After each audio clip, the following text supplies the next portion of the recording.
have it. Yes, Jonathan McReynolds, Not Lucky, I'm Loved. And when you hear that on a Thursday evening at 7:30, you know that Melissa is in the house. Good evening, Melissa. Good evening, CJ. How are you? I'm well, thank you. I'm well. Unfortunately, you don't sound so well.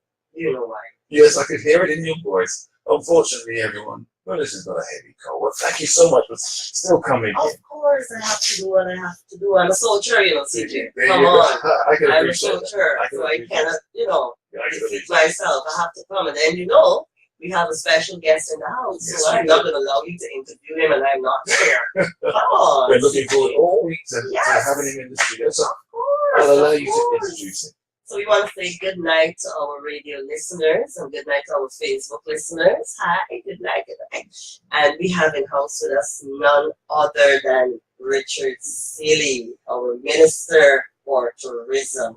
So Richard, go ahead and say good night to Corporate Barbados and wherever CITA Radio is being heard. Over 80 countries in the world. 80 countries in the world. Yes, indeed. So say Very impressive. good night. Say good night, of course, to you, Thank you. to Thank you. and CJ, and of course, all those that are tuned in, the listening public. And I understand we're also being viewed on Facebook. That's true. Yes. And we've got quite a few people already logging on, so that's very nice. That's great. But I want to brief everyone that's tuned in. Yes. So persons are And thank wanting you for to having listen me. to you. Yes. And I do wish you better. I appreciate the fact that you're under the weather, but you're still. I would still have listened hosting. to viewing. Come on, I would have listened to viewing. This is going down in history, Minister. This is going down in history. I can't let CJ take all this credit. You said CJ. I hear you, but Good. So we're very privileged to have you here with us tonight, and say thank you. It's gonna be, week after week we have been promoting entrepreneurship here on the radio, giving out advice, motivating persons, kicking some of the ideas persons have, and it's basically having an idea and moving from that idea to a business that is progressing. And you've come from an entrepreneurial background as well, so I'm not familiar with what it is. So I would give you the airway to share with CJ and I, what the entrepreneur background you have came from. Well, specifically, I practiced engineering for 19 years before I got into government. And much of that time I spent self-employed, offering my engineering services to various persons in Barbados and beyond. Not quite 80 countries. I did work in the region, right. particularly, our close neighbors, Vineyard Islands and so on. And I'm delighted in those times and learned quite a bit. So entrepreneurship really was a part of me from very early stages. In fact, if I reflect now, I spent maybe about 3 years working for other people. 16 of those 19 years I was practicing my engineering. I was basically working for myself. So yes, I can relate to the theme of your program in terms of entrepreneurship. And I would like to think that I would have gathered something over that time that I could offer anyone. And if nothing else, I could certainly encourage people to go that route. Minister, over the weeks, Melissa's drawn out from our guests that there is some sort of background, there is some sort of foundation that has fed this entrepreneurial spirit in the person. Where did that start from? If you think back, where did that start from you? Was it your parents, or was it just something innate in you that made you think, oh, you know what, I want to do my own thing? No, neither of my parents were entrepreneurs, so I can't credit them directly. Right. Indirectly, my father always regretted that he never became an entrepreneur. He was a very effective banker, and he opted to spend his entire working life working for a bank, a single bank. He actually never really changed job either. After he retired from the bank, he did a brief stint as part of government action, and he was our High Commissioner to the United Kingdom. Okay. But he always encouraged us to look look that way. And I also have to reflect on the fact that somewhere in those early stages, I had already determined that I wanted to pursue a career in public life. It is difficult, especially as an engineer. Civil engineering is my field, to be employed for someone and to be politically active in Barbados, for sure. So I think the reality hit me that if I was going to pursue what I thought was my calling, that I would have to be self-employed. And I think that is so for many of the professions. Is that while some people who are politically active do come from being employed, most of them you will find them to be self-employed. Employers, for obvious reasons, prefer not to have staff who are purchasing. Right. Yes. And that is necessary if you're going to be active. Yes, of course, you can run as an independent too, but in this context, usually you associate with a political party, which is what I do. Right. And I found myself, of course, having that added impetus in terms of what would have driven my desire for entrepreneurship. I presume that might be a unique factor. You've been interviewing people over the past several weeks, and they tell you, oh, they were influenced by this person or that person, or some might be honest enough to tell they wanted to make all the money for themselves. They retired making money for other people. There's one right next to you. That's fine. That's fine. Yes. But for me, that was never a driver for me. I can sit here and tell you honestly, 2018, I turned 50 this year, and the truth is, for my entire adult life, I have never been driven by the desire to earn money or have material possessions per se.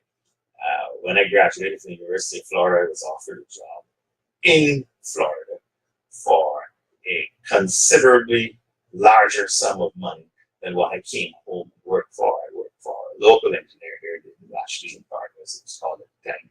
The company's been restructured since. But I was so determined to come back to Barbados that I, shunned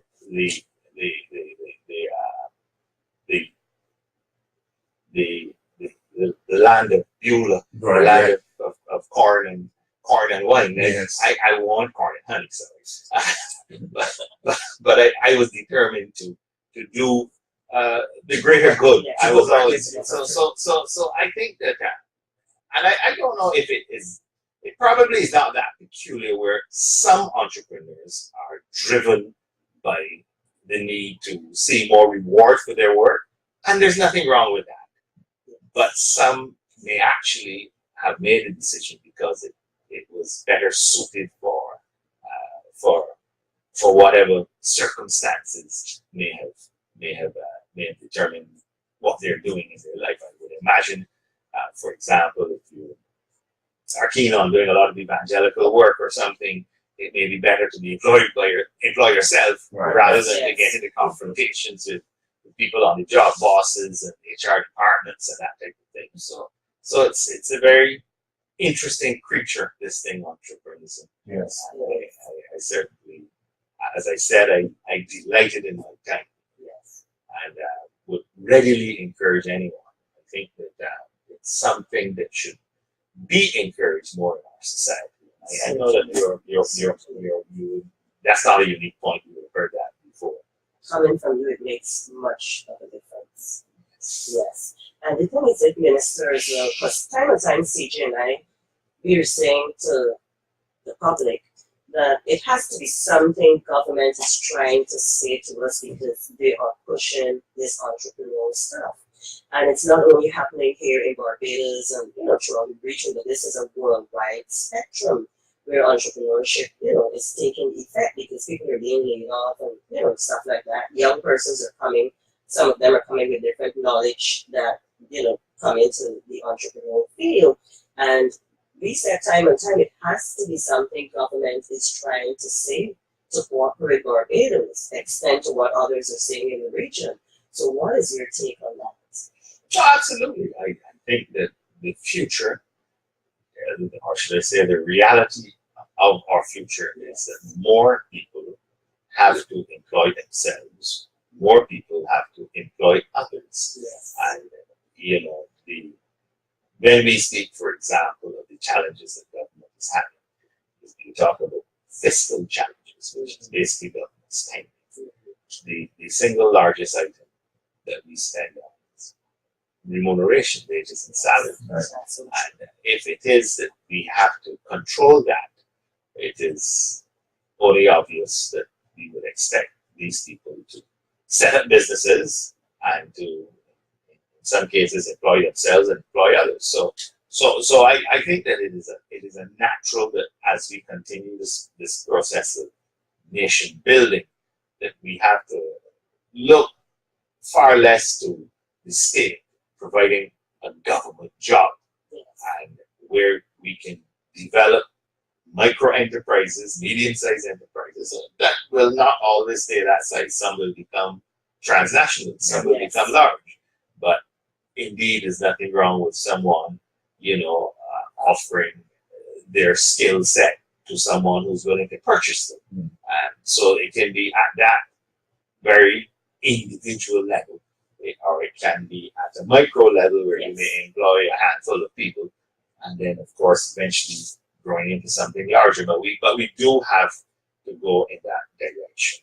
I think that what is also necessary from a developmental point of view is that these businesses, to the extent that it can happen, should be focused on sectors that earn foreign exchange for Barbados, and not necessarily consume foreign exchange, because that in itself creates other problems. I mean, we have to accept that as a small import-dependent island, we do, to ensure a certain quality of life, we have to import quite a bit of what we need to live. Yes. And that requires foreign exchange, and therefore we have to have entrepreneurs who are prepared to offer services and in some cases goods if they're manufacturing or whatever, and that they can sell to beyond the jurisdiction of Barbados. That the consideration that can be exchanged is in a foreign currency, and that in itself is an element of our entrepreneurship that I think we need to push more, and this also will lead to, again, a more sustainable economy, and by extension, of course, a more sustainable society, because we can't have the paternalistic role of the state just simply providing jobs. Can't work. And of course, the old view of where typical small businesses were just importing and distributing or selling, and they're just consuming foreign exchange. That too can create other problems. So we need some of that, but we need to temper it with, again, young business people who have a vision to earn foreign exchange. And I must say, this new age businesses, the .com crowd, the techies, above my head, but cyberspace is tailor made for that, right. Because you don't have to get on a plane and go anywhere. I mean, when I was working as a civil engineer, geotechnical specialist, I mean, we had to travel to go and do our work. To as I mentioned, we did some work in the islands. I did have a business card, but what I'm saying is that now with these .com companies and so on, you can literally 2 clicks of a mouse pad, and that's the direction I think we do need to go in. A services-based economy. Yes, tourism services leading the way, but services, generally speaking, I think that's the future for Barbados. I have a question insofar as that if I was a political person or if I was in a party, I would like to think that being the Minister of Tourism is a fantastic position, and I would just love that position. Is it a headache for you being the Minister of Tourism? Is it as easy as we think? Well, I meet with my colleagues regularly. We have the Caribbean Tourism Organization, which is run by the Council of Ministers, basically the tourism ministers from across the region. And we gather usually a few times a year. We would meet at events, and it is interesting listening to them and how many my experiences and how many people, even talking to former ministers of tourism, there is this view that it's a lot of fun. The minister of tourism is a tourist. He gets to travel, restaurants, nice hotels, and so on. But the truth is, it is actually a very stressful job. For starters, you have limited control over what you're trying to do because your source markets, and you're trying to get visitors, or you're trying to get people who live outside of your country or outside of your jurisdiction to come to your jurisdiction. Money that they earn outside of the country to be spent in the country.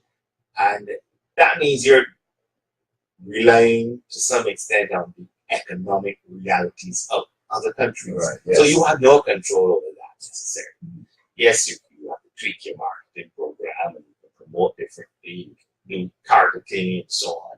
But you have a limited set of variables that you can control in that regard. On top of that, of course, usually when you're traveling to do this work, it is a lot of intense work that is done in a short space of time. Right. So this notion, for example, when I go to the Caribbean Week in New York every year around June, there's big meetings that CTO has around that time. Marketplaces in January, because put on by the CHTA, the Caribbean Hotel and Tourism Association.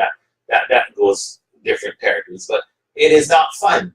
You have a lot of meetings, intense meetings over a short space of time. And it is actually quite stressful getting this work done. And of course, sitting around and hoping for the best in some cases. And one of the reasons why I have worked so hard trying to diversify our source market base is just to improve the robustness of our sector. Yes. Because if one particular source market is seeing some harder times, we hope that the other ones will make up for it. We were a little too reliant on the UK market when I first started this job. And it's still our number one source market, but we've been able to grow Canada and grow the US when growing the overall picture.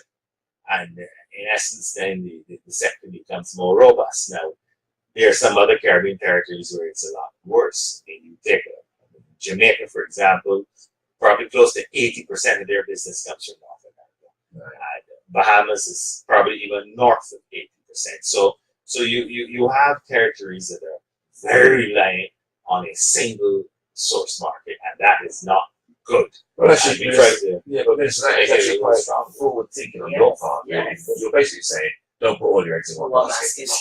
Well, you'd be surprised. Diversify, as you're saying. When I was trying to push the Brazilian market in the beginning, I actually had people, including players in the sector, saying, why are you doing that? We've been putting all our eggs in one basket and it's been working well. Why are you spending money in Brazil? Why are you trying to get continental Europeans to come here? But the truth is, it is as you say, we have to, it is, I suppose, like investing in a mutual fund as opposed to investing in single stock. Yes. If you invest in a stock, whatever happens in that company affects that. But a mutual fund is a collection of stocks and bonds, and supposedly should be a little more robust to the ebbs and flows of the market. If I can draw a parallel. Special. Well, actually, let's see if there's any questions coming up. Basically, everyone's saying that they're logged on and enjoying the conversation at the moment, so which is good. But listen, when do you take those opportunities then? Do you look at it as a think tank when all of the ministers come together in tourism on these trips that you go to? Is it used as like a think tank, or is it used as you projecting your thoughts to other ministers? Well, we share ideas and approaches, and you have various fora for that, but a lot of it has to do with what you do in the corridors of the meetings as well. I mean, various meetings that exist. The CTO also is a legitimate agency happens to be based in Barbados, ably led by the Secretary General, Mr. Hugh Riley, who is a Barbadian. And in essence, advocacy, for example, lobbying the interests of the Caribbean abroad. They very successfully lobbied the British government to adjust the airline passenger duty, which had a very positive impact on members of Barbados and the region. So they also do a lot of work in terms of training as well and helping various tourism departments through the Caribbean train themselves up into various areas. A lot of great work with sustainable tourism as well, and service standards, and a lot of extremely important developmental work. Now, one of the other things the CTO has been pushing is the marketing of the region, the entire region as well. When we've had these regional marketing initiatives, it has actually helped a lot in terms of bringing business to the Caribbean. And Barbados, of course, big support of that type of activity because we are a natural hub. And that also means that when others are doing well, we get some of the benefit as well too. Right. So it's a wonderful regional organization, and it gives a chance again for the exchange. And the difference perhaps with tourism ministers in the region as opposed to maybe other ministers is that the tourism ministers meet fairly often, Right. because the CTO will meet twice a year between the Caribbean Week in June, which is always in New York, and we also have the other CTO meetings, the Leadership Summit, which usually is in September, October. But then because CHDA's marketplace is in January, we can meet then. And very often, a lot of us go to World Travel Market in November, so we can also meet there. So we usually will see each other 2, 3, 4 times a year, and that perhaps is a little unusual. Where, for example, other portfolios they may see each other once a year, and it gives us a chance to exchange, stay in contact, and the like. All right. Okay. Very good, very good. Really interesting. Now, Minister, one of the questions that we would have been having here time and time again is vacation. Entrepreneurs and vacation. And some persons are saying, I'm an entrepreneur 6 years, 8 years, 12 years, and I never had a vacation. So there's 2 things coming out here. I'm looking at hiring staff, because if you have competent staff, it simply means you can be away from your business. And secondly, when you become tired, like I think, CJ, we had a question when someone would have asked us how she would have known it's time to take a vacation. That's right. So we know over a period of time, Minister persons would have been saying to fly or even to go on a cruise is becoming so expensive. What is your take on that? Well, I think that I hardly had any vacations, and I was, truth is, even though you were tempted to take one, mentally you're not on vacation because you're worried about what's going on in the business. You see, but if you can plan for it, it's something that I think is a good thing. I'm probably again not the very best person to discuss this issue with, because I left entrepreneurship and I went into government, and you don't really get much vacations in that. Right. You know, but it is a good thing, and I know that some people plan and get 3-4 weeks a year and that type of thing, and you just have to plan for it from a point of view of who's going to mind the shop for you, Yes. and of course, as you say, the cost. But I'm not sure that I agree that it is that expensive. Certainly, cruising has been transformed over the years. Of course, you can get the high-end cruises, but there are some interesting packages that if you're prepared to do some shopping around, Yes. if you're prepared to either book very, very early or very, very late, because you can get some distressed inventory, as they call it. You can get it at a bargain, and certainly if you're prepared maybe to go out of season as well. If you go during the peak periods, you're going to pay the premium. But if you go during the off-peak period, you can pay a fraction of the cost. One of the best examples of that is taking the family to Disney World, for example. You go during those prime summer months, July, August, everything is expensive, everything is crowded, the hotel rooms are going to be at a premium. But if you're prepared to go in, it's just a little cooler. I know you may have to wear a sweater or so, but you go in October, so or whatever, you will find, you have the whole place to yourself almost. That is And so you true. pay a lot less. That is so true. And you don't have to deal with all the queues. Exactly. So sometimes if the determined bargain hunter can actually find some interesting vacation options. I can say that another time. I've been in that business now 10 years. Right. So long I've been Talking about tourism then, let me tie in tourism and being an entrepreneur insofar as that I've noticed at Pelican Village. Perfect prime location. But I find that it's underdeveloped as we have all those big cruise liners coming in. And I find that as an entrepreneur, people should be jumping at wanting to either, I don't know how it works, either hire or rent the premises that are there because they get in the tourists and they come off the cruise liners. Yes.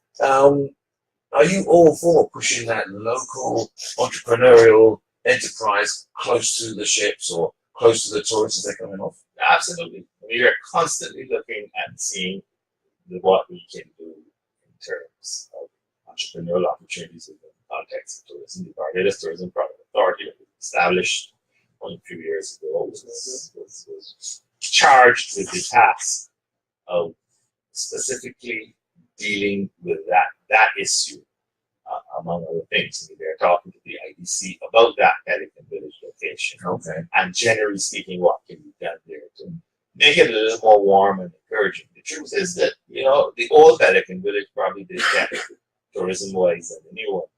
And it is... Sorry for interrupting you, maybe. I was calling you Major. Minister. But why is that then?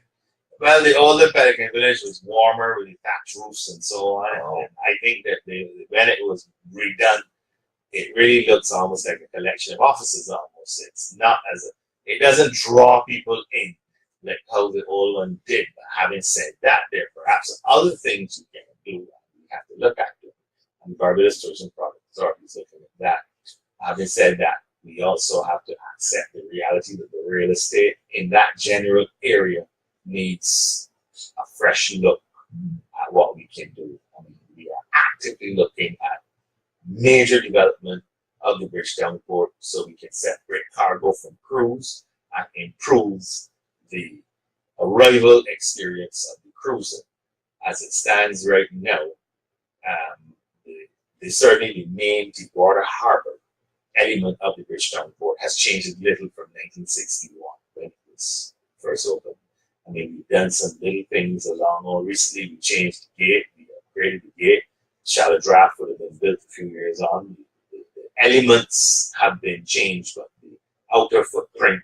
So what we have to do is see how best we can come up with a development model that will allow for more interaction. Yes, that's a good word. With the cruisers and those that are offering their various wares and so on. And I think that is a very critical element of how we can drive up the spend from cruise tourism. And for that matter, it's an issue across the board, even with our long stay tourists, and they stay in hotels in most cases, even though guest houses and the Airbnbs and so on doing their thing as well. But how can we increase the spend? And the Barbados Tourism Product Authority is heavily focused on that. All right. Okay, we're going to take a quick break and then we'll be right back with the Minister with more questions. And welcome back. We've got Minister of Tourism, Mr. Richard C. here. Thank you for being here, sir. Okay, a question while we were in the break that came to me. It rears its head on a regular basis regarding our attitude and the service sector and not being so friendly to tourists and to our own people, our local people. Minister, how do you think we can address? I mean, I actually read a report in the Financial Times recently that big business, like from America, are actually they look at Barbados and then think, we're not too sure if we should invest because of the attitude of the people. What do you say to that? It's not a new problem, and certainly if you reflect even on a lot of the comments that you see uh, TripAdvisor and websites of that ilk, where people are permitted to give an opinion of an experience they've had. The region, you hear the Caribbean is so beautiful, the beaches are lovely, the scenery is great, but you know how it is with the people there. And the reputation that the quality of service perhaps lags behind some other regions, specifically, of course, in the Asian Pacific region, and so on, where and other parts as well, where it is thought that maybe we are a little behind them. And, it is something that certainly the CTO has been heavily focused on in terms of service standards and what they can do to train, or to introduce training programs in member countries that they can deal with this problem. And I think it has to be done at two levels: training people who are in the sector, and a level of awareness as well of entire populations. And certainly in the case of Barbados, where we have the IM tourism program, that is an upgrade of tourism is our business, let's play our part. We're trying to sensitize people. The ironic thing about this issue of service, time and time again, when you interview tourists, repeat tourists to Barbados, the exit surveys and so on, and you ask them what they like about Barbados the most, the number one answer is usually, What's that? the people. Right, the people, yes. The friendliness of the people. So it isn't that we don't have the capacity. It is that perhaps there's a need for greater understanding of that element. And I'm one of those who supports active training programs. I remember visiting the Bahamas, probably for one of the same marketplace conferences, and the immigration officer asked, you told me, enjoy your time at marketplace, see you, or welcome back. He in his quick scan, he realized I had been to the Bahamas before. He offered those words, and I remember commenting to my then colleague at the time, who was responsible for tourism, and he referred to the extensive training that they put their immigration officers through, even scanning birth dates, so that if they see someone is spending their birthday during the vacation, they immediately say, happy birthday in advance, and those things. Yeah. You have to do that training. There's another country in the Caribbean, I will not call its name, but the people are known to not have the best attitude towards tourism. Maybe because they don't have to, because they have oil. Maybe I'm giving away the answer. Right. But there, a hotel opened a few years ago there, and the service quality is through the ceiling, because that international chain, extensively trains and retrains their staff with everything, down to offering the bottled water as soon as you walk through the door, Right, what to say at the front desk, what even the janitors are supposed to say if they encounter a guest, and so on. Yes. So I think we're gonna have to accept that we don't have the culture of service as perhaps others do. So in Asia, a more service oriented culture. Yeah. Serve your family, serve your community, bowing all the time and so on. We gonna have to just slog it through and work on it, because there is no question about it. The friendliest and the and most fun-loving people you could want to be are people from this part of the world. So I think that it is an issue. And the truth is that you're right when you broaden it, because it is also service towards each other. It is, the fast food outlet, the gas station, the department store in Bridgetown. It's something that needs to be looked at as a national issue, and we can only benefit from, as I said, the extensive training that I talked about. Right. I do, or I used to do quite a lot of traveling when I was minister. Yes. And when I would travel, I would see adverts from other countries come to whatever country. And I noticed that there was a lack of come to Barbados. Now, does that come under your remit of like putting the name of Barbados into the international arena? Does that come under your umbrella? Yes, it does, actually. The Barbados Tourism Marketing Inc. Is responsible for marketing Destination Barbados globally. So all of the programs, promotions, how the marketing is done, whether jointly with an airline or with a tour operator or through one of our advertising agencies in major source markets, that's done through BPMI. I can't, make a general statement. Right, What yeah. I would say is that advertising, particularly in traditional media, in large urban centers, is very expensive, and digital marketing is a lot more affordable and can be targeted, and you can be doing a lot more of that. Right. That doesn't mean you don't have specific promotions and so on that is marketed separately. And some of that is done, but it is, it varies. Sometimes you plan those promotions around specific soft periods that you pick up in your forward bookings. Right. You're just trying to get the numbers up. So there's no single approach for it. Right. Yes. Yeah. Thank you. Right. Now you said a little while earlier, Minister, regarding Pelican Village, Yes. and the idea of thinking of regenerating that and making it more attractive to the tourists coming off. As an entrepreneur, and I hear something like that, how can I keep in touch with you as the tourist department to know what you're planning and how I can maybe get on board right at its inception? Is there a media outlet that I can see, planning a new development at Pelican Village? If you're interested, come and join us, or come to a meeting or anything like that. Yeah. Well, between Barbados Sporting Report and the tourism agencies, they would usually plan the cruise program. Right. So I think that would be the answer.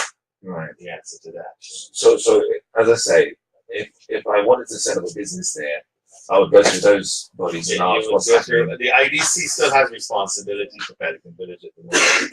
The IDC. Right. So that is really what the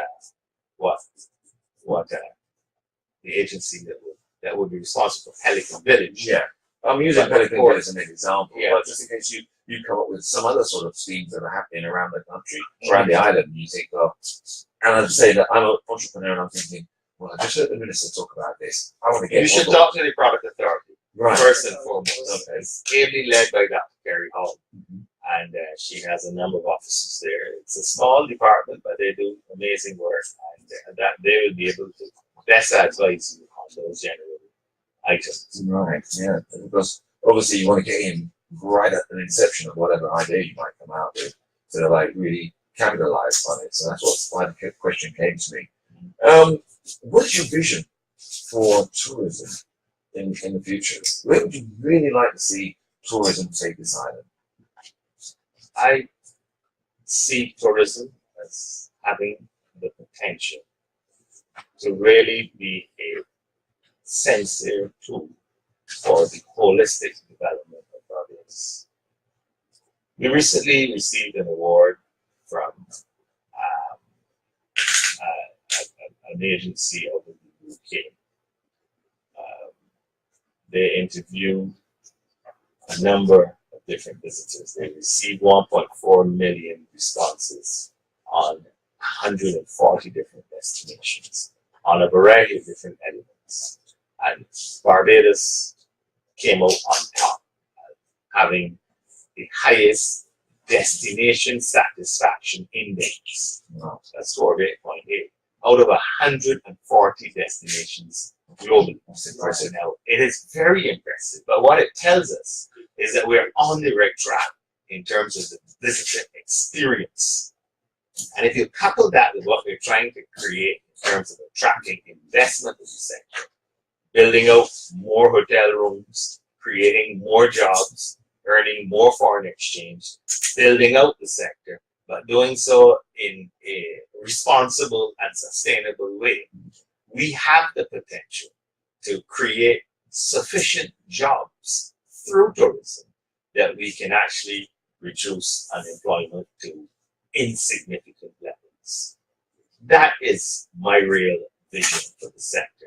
And let me add, when I say employment, I'm not specifically referring only to the direct jobs in the sector. Right. It's not only about working at a hotel or working at a restaurant, but it comes right down to the theme of your program, the indirect jobs and the induced employment. So the hair braiders, who by the way are entrepreneurs, Yes. the water sports operators, who are entrepreneurs, Yeah. the operators of daycare centers, who will have to keep these tourism workers who have children who are working at different hours and so on. They will benefit. So you have a growing out of your economy around the tourism services. And as I was saying earlier, because tourism services are paid for in hard currency. Yes. People that come here from Canada and the UK and the US and so on don't bring Barbados dollars into Canada. They bring usually US dollars, but certainly international currency. So our foreign reserves are then built out. And I think that we have to look at tourism in that holistic fashion, that we can see where we can enjoy greater opportunities to those who work directly in the sector, but also overall the economy. And let me just also add very quickly that linkages. So other sectors, for example, our farmers will benefit as well. Many of them are indeed entrepreneurs, Yes. manufacturers and so on, and even those that import goods and so on as well. Everyone benefits. And I think that is the point that needs to be made about what tourism can do. The international business sector, for example, is the second largest earner of foreign exchange in Barbados. How Barbados is perceived as a destination to visit is directly connected to how it will be perceived as a jurisdiction to do business in. So the two are related as well, because people want to come somewhere that is desirable to them. And tourism leading the way, but all of the other services, all of the other foreign exchange earning sectors and foreign exchange consuming sectors as well, benefiting and keeping our people employed and happy and maintaining a wonderful island society. That is in a few paragraphs the vision I have for tourism, and we are on track in terms of what is occurring right now. That's fantastic. But the thing is, I wanted to find out, in terms of Barbados going 24 hours, what is your intake on that? Because some persons are saying that, It is the way of the world. I don't see how we could even be having that discussion in 2018. Closing for lunch hour and that type of thing. I mean, we really not serious. I was just talking to you about offering our services to the world, not only tourism services, but business and professional services, international business services, for that matter. The potential to be a logistics hub, technology services. I mean, whatever they are, Yes. you can't expect to determine the hours of doing business. Suppose you want to do business in Hong Kong. What are you going to tell them? Get up in the middle of the night because you only work from 8 to 4 in Barbados? No, you have to, as you say, you have to be prepared to work around the clock. Yes. And I don't think that can even be a discussion. And I know there are some very important, influential institutions and elements in Barbados that would like us to retain this good old system, but the truth is, one way or the other, they will be dragged kicking and screaming against their will into the reality of the modern time, or will be left behind. That's right. It's as simple as that. And that's the reality. So that's just the reality. Minister, you can't have it all good, and there has to be some difficult times. You're in a difficult time with tourism from negative publicity. How does the tourist industry turn that around with the recent problems that we're having? Well, I can only speak on the basis of the facts that come before me. 2015 was a record year for tourism in terms of developments. 2016 broke the 2015 record. 2017 broke the 2016 record, and we also had finally a record number of cruise arrivals as well. 818,000 people came on cruise ships. So, and 2018 is trending ahead of 2017 so far, including out of our major UK source market. There is nothing to suggest that we have any problem that can't be solved. And I think that is the point that we need to continue to hammer home. Right. We have problems, but you know what? Others have problems too. Sometimes our biggest problem is exactly what you spoke about. That is attitude. For example, Minister Ed Bartlett, my very good friend from Jamaica, he had to deal with some wanton violence that was occurring in the tourist belt in Jamaica, in the Montego Bay area. It also happens to be up in the parish, I believe, of St. James. It happens to be his constituency as well, too, or part of it is in his constituency. They had to declare a state of emergency in Jamaica.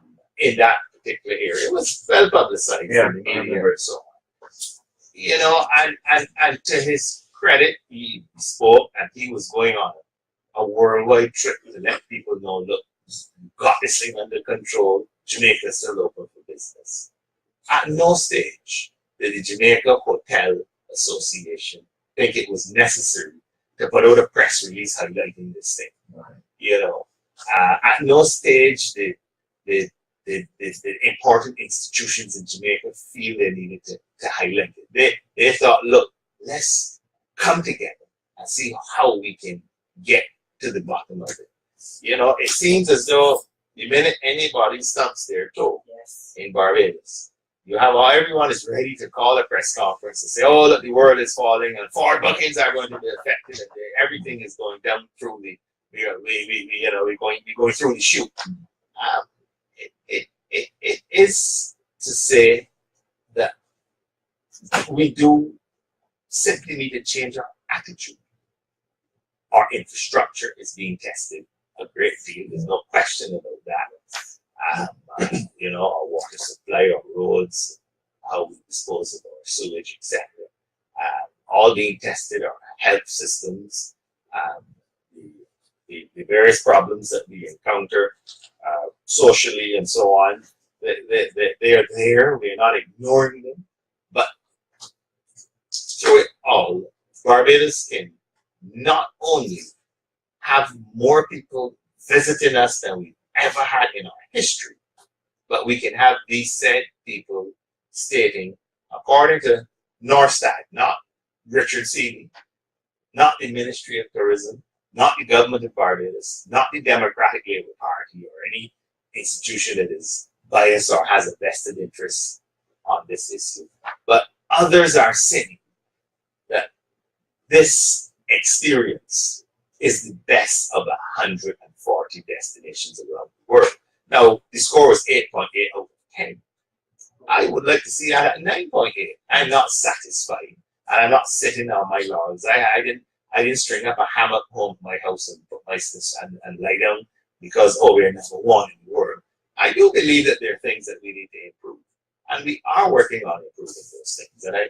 But I do believe very strongly that we are on course, and the problems, we can get past them. We can surmount any Everest that is put in our way. I like the way you put that. So regarding the government information, like for the UK, regarding our problems here at the moment, and be wary of coming, you're able to deal with that situation. The negative press is what I'm looking for. Yeah. To turn that around and keep people motivated to want to come to Barbados. Absolutely. I mean, I don't ignore. You're speaking specifically now the travel advisories. Yes, that the governments have put out. Yes. And I engage with those. Those governments all have missions here. Canada and Great Britain have the high commissions, and of course the US have their embassy here. Maxine McLean is the Minister of Foreign Affairs, is the direct link with those agencies, but we maintain constant contact with them and try to let them know that, look, we may have our challenges, but you can't tell anyone what to do. I can't stop anyone from putting out a travel advisory. Right. But it's rather ironic the reasons they put out travel advisories, and certainly we may soon have to put some travel advisories to people going to some of those countries as well. They're going on. But I won't get into that. I understand how this thing goes, and we will operate to suit. Okay. But the other thing is that I must say to the minister, even my two businesses is located in the Christchurch area, which is predominantly the tourist sector, and I mean time and time we find lots of tourists come, and even up to a few weeks ago, we had a tourist that said, "Look, I'm here a month now, and I'm looking to get 2 more months on for this vacation because I'm loving this place." And that's only one person that came that day, but we get all these information coming to the salon when persons come to get services done, And I must say, I've seen that what you would have been saying there really transpiring in terms of tourists repeating and stuff like that. Well, that's a really nice positive attitude and statement to make there. I've got a question, Minister, from one of our listeners, and it's basically talking about they're from a healthy perspective. And it says, what are your views on health tourism, developing a niche for healthy holidays, health spas, whole foods, the whole lifestyle? And to just extend that then to disabled people. Yes. Well, those are two separate niches that we are actively working on, the health and wellness niche, and as well as what we have, the Accessible Barbados program that we do in combination with a couple of different agencies as well. We've been able to get a number of hotels and other players on board to make Barbados more accessible, and certainly to push that element. The health and wellness, of course, is quite important. It's good to see so many spas and so springing up, but there are other elements of that as well too. And I think it's important because the history of Barbados is tourism. We actually started as a health center. Lawrence Washington, who's the brother of the first president of the United States, he came to Barbados in 1751 as basically a health and wellness visitor. So he had a respiratory ailment, and he came here for the fresh air. His brother, that was the George Washington's only visit outside of the U.S. And I'm sure you've heard the story. Yeah. Lawrence did succumb to his illness and returned home, but that wasn't because of Barbados. We tried our best. I think it was too far gone, but thank God. But that was the old word convalescent, wasn't it? Yes, exactly. So it's not new, but it just needs to be harnessed, and we do recognize it, and we are that's one of the niches again that we're trying to develop and market and offer to the world, because there was a very traditional view of tourists coming here. You know, the image of, you know, lying down on the beach with a palm tree and you know, fruit punch or rum punch in your hand or whatever. We've gone past that now, and people, you know, want to do things, and whether it's improve their health or experience the heritage of the country, or sports tourism is big. You know, people want to be involved in something, event-based tourism. People are coming for events. So we do recognize that oh yes, the cricket and so on. So we do push that. Okay, well, we're quickly running out of time, but I've got to put this question to you, which just came to me. What about St. Lucie? Is there anything regarding tourism in that area? Well, St. Lucie is very popular. The entire north of the island, including St. Lucie. Many of our attractions are in the north of the island. Of course, St. Lucie has the Animal Flower Cave and some tremendous scenery that you do in that general area. The government owns the land at Harrison Point, where the former naval base was, and that will be a resort of some sort, hopefully in the not too distant future. So those specific plans, but at the same time, you know, we will continue to develop the roads. We need to improve water supply. The same Harrison site, actually, there's a proposal for a desalination plant to go there, so, because you have to improve the infrastructure needs if you're talking about building out your product offering. So St. Lucie still is, you know, a treasure trove of different scenery that our tourists lap up, and there's some very unique, peculiar features. The Cotenerie, the same Animal Flower Cave, and so on. The parish church. As you say, though, actually, St. Lucie lends itself more to the healthy side, as we've just been talking. Don't you think? Absolutely. Yeah. No, I mean, whether or not you are accommodated there, you can still visit, and the peculiarity, the fresh air, etc. And I mean, I'd say the north. I mean, you think about Cherry Tree Hill and coming down the East Coast and Morgan Lewis. A lot of the attractions are actually, you know, north of Spites, down north and to the east as well, going over into St. Andrew, St. Nicholas Abbey, and so on. I mean, there's a lot to offer in the north, and our tourists that come here find themselves going to that part of Barbados. That's so true. That's so true. Yeah. Well, unfortunately, Minister, we've just run out of time.